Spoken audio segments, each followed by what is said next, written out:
र आर्किटेक्चर ठाउँ पनि चाहिँ त्यसको वास्तुबाट ठिक छ। अहिलेका वास्तुविदहरू बिचरा खाली नखाई विदेशमा गएर श्रीमानले केही पैसा कमाउँदछ, स्वदेशमा पठाउँदछ, अनि बिचरालाई घरेलु किनेर बिचरा घर बनाउँछ र यो भएन त्यो भएन यहाँदेखि त्यहाँदेखि सुकेर भत्काउनु। वास्तु भङ्ग दोष लाग्छ। भत्काइयो भनेदेखि तपाईँको शरीरको एउटा कान्छौँला सिलाउँदा काट्दाखेरि तपाईँलाई जस्तो पिराउँछ भगवान् लाग्छ। भत्काउनु त्यो वास्तु किन्ने भनेपछि भन्छ त्यसको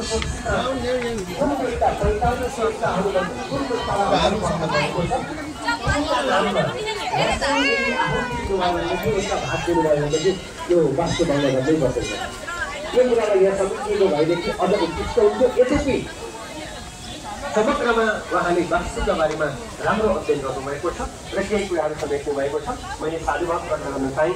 आदरणीय म त दाजु भन्न चाहन्छु चन्द्र रमण पराज्यूलाई अहिलेको उपाध्यक्ष हुनुहुन्छ।